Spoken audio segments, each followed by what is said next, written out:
So a top 10 I find myself rarely doing throughout the year is the top 10 pass rushers. I like to update this one kind of not as often as the other ones because there aren't really many changes that come throughout. People usually get their guys, set them, but I at least got to do one. I haven't done one yet this year. We have so many new cards. We're getting AK abilities now, so there's a lot of decisions to be made. But if you enjoy top 10s like this, I do gameplays and new cards. I do everything Madden Ultimate Team. Make sure you hit that like, hit the subscribe. Let's just jump right into number 10. If you're looking for cheap, fast coins to build that God Squad you always wanted, check out my sponsor, U4GM, and use code SHOE for 5% off your order. Start off at number 10, I got that man Kayvon Thibodeaux, and he is very, very good. You guys got to remember, with these breakout cards, you could throw in one of these booster badges, whatever I think they're just called badges in general, breakout badge, and he gets up to 87 speed, 91 excel. That is insanely fast. I think having speed is a big, big deal in this game. I think it helps a lot, because obviously, you're going to get a lot of disengages. If you're running the A gap, you're running dollars, a lot of times you'll go untouched, and speed and excel will help you get to the quarterback. But he also does have great stats across the board. 86 tackling, 87 block shed, 88 power move.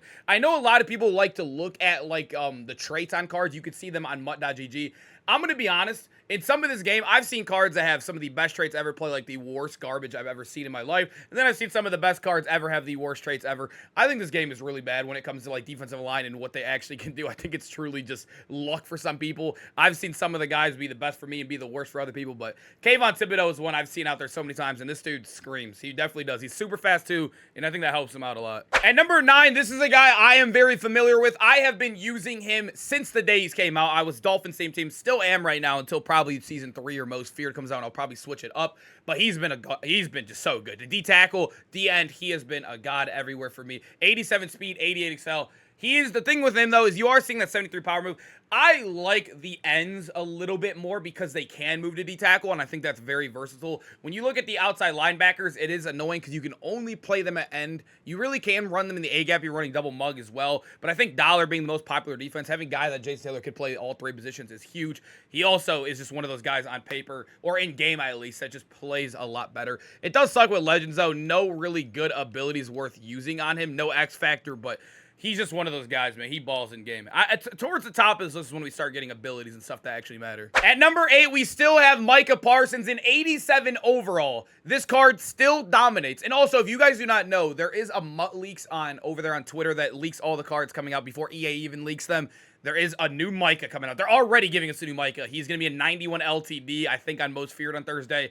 This guy is still probably one of the best edge rushers in the game, and he's getting another card coming out. But looking at this card, I know his stats in his lineup is a little bit worse than the 2 guys I just shown you, but Micah, I don't know what it is. There's like 3 guys in Madden that I think are just coded differently, right? I think it's Micah, Lawrence Taylor cards, and like Warren Sapp cards. Those 3, I don't know what they did, but EA loves them, and they bless them. I swear they are just coded to be Zeus in this game. I also feel that way about Aaron Donald too, but I don't know if he's ever going to be getting a card anytime soon because he just retired, but Micah, a dog. This guy, amazing. He's still being used on a lot of God Squads. I get sacked. This is probably the card I've been sacked by the most the entire year so far, and still counting. And then we get a new one on Thursday. Wow, so much fun for us. I have another breakout badge guy for you guys right here, number 7. I don't know why I keep calling him breakout badge, but another breakout guy. He is a little bit slower, right? You are losing a speed right there, but you will still be 86, 91 excel once you put in that breakout badge.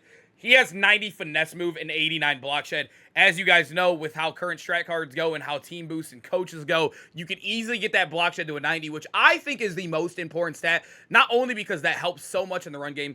I know the run game's bad in general already, so you don't really need too much more help. But it also helps in the pass game. And having 2 90-plus stats while being still fast and having crazy excel, I love that for our guy right here. I think Will Anderson has been one of the most underrated D tackles I've used all year. His abilities are pretty mid, so I wouldn't rock anything there. But I'm telling you guys, fast D ends. That's why I like him over like a guy like Thibodeaux as well, too, because he's an outside linebacker. Will Anderson's an end. You can rock him at D tackle. He's very skinny, too, so he gets disengaged a lot, meaning he doesn't get recognized because this game's offensive line logic is absolute garbage. So Will Anderson squeezes out through a lot and is very fast to the quarterback. He's tough, dude. I'm telling you. Very underrated D tackle in this game. Number 6, this is actually the only card on the list I have not gotten to use yet. Demarcus Ware, you could definitely value him a little bit higher currently because he does get that Gridiron Guardians chem. It expires. I'm making this video on a Tuesday, posting it a little bit later than I normally would, so you really only have like 48 hours. So I don't really value it too much. It's about to get nerfed anyways, but right now he's like 87 speed, 90 plus in most of his stats.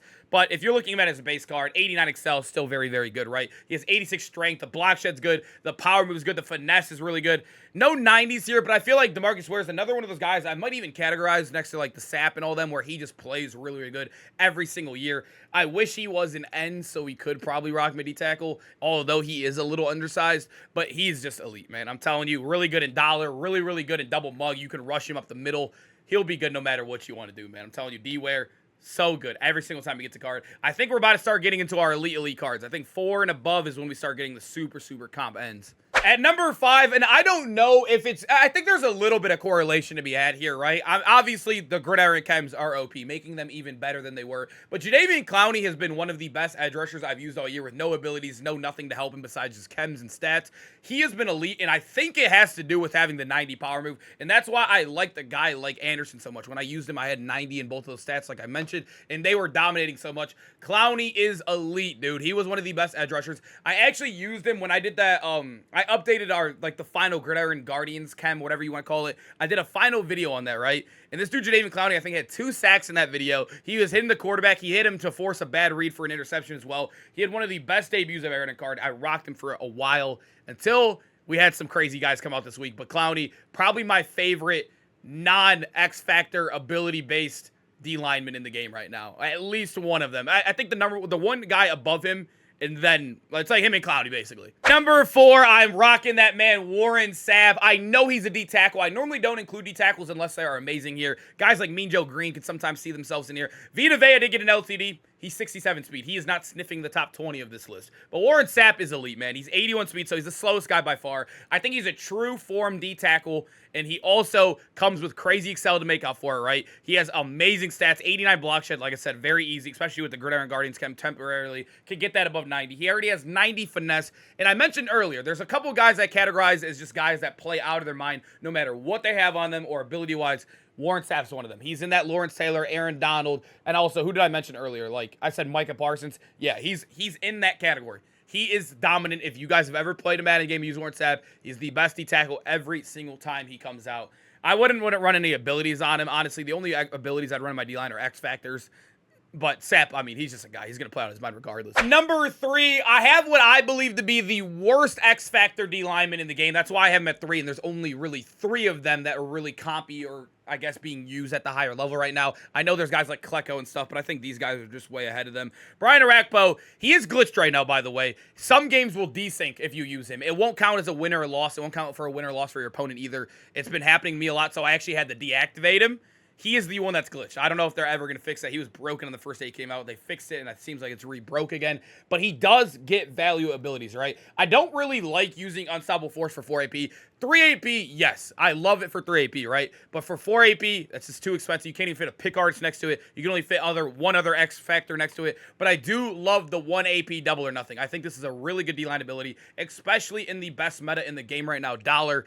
I think that has so much value. I know his stats aren't the best. I know he's not the fastest in the world, but getting 1 AP double or nothing, 90 excel, really good power moving block shed, I think he's good enough, man. He's been balling to my team. At number 2, a very, very similar card to our guy B-Rack we just showed you. We get another AKA Mark Gaston. Now, he is being used on every team. If you guys watch the MCS elims over the, I think it was, what, 2 weekends ago or last weekend? Mark Gaston was on every team, and he was also lit up. So I think the meta people are running in elims was 1 double or nothing and 2 pick arts, so that'd be 5 of your AP. That is insane, and they were throwing it on their D tackle, right? Mark Gaston was playing D tackle for everybody. He is fast, good excel, great building game too. He has like a really skinny build for being a little bit heavier as well. Crazy stats. And then also, like I mentioned earlier, the 1 AP double or nothing. Everyone's kind of favorite ability right now. Edge Threat Elite's kind of mid. Blitz, I tried it. Didn't really like it too much. Double or nothing seems to be the sweet spot right now in the game. And Gasty gets it, man. That's why you're seeing him on every team. That's why you see him on my team. And now his Redux even gets the Gridiron's chem, which makes him even better, which is nuts. At number 1, everybody knew it was going to be the Minnesota defense. He is absolutely broken right now. In all 4 of the pass rushing stats, he's the only one that gets 90 in all 4, which is the strength, 92 right there. 90 block shed, 92 power move, 90 finesse move. He is the best end in the game. He's the best D tackle in the game. He has crazy excel. His speed's pretty good, too, for how big he is in game. He's 300 pounds, basically. He has a huge build in game. And Reggie White is just so dominant. You guys know I made even a video on him. I never make videos on D linemen. That's how good he was. He was absolutely insane. He also gets unstoppable force for 3 AP, which I find value in, which that's why I kept him permanently on my team even after the gameplay. I run 3 AP on this, and then either you can run 1 pick artist or you can run 2 double or nothings. I'm using 2 double or nothings on B-Rack and also our guy Gaston, and that's why I have them as the top 3, because I think that's the best pure D line right now. I'm telling you, Reggie White is elite. By far the best D lineman I've used all year. Go watch that video I posted yesterday if you don't believe me. All right, boys, I hope you guys enjoyed the video. Make sure to comment down below which D lineman or whatever, I guess if you're running dollar, if you're running $4 lineman, what guys are you rocking right now in the game? And hope to see you guys in the next video. Season 3 tomorrow. Then we get Most Feared on Friday or Thursday. It should be a super fun week, man. I'll see you guys. Peace out, boys.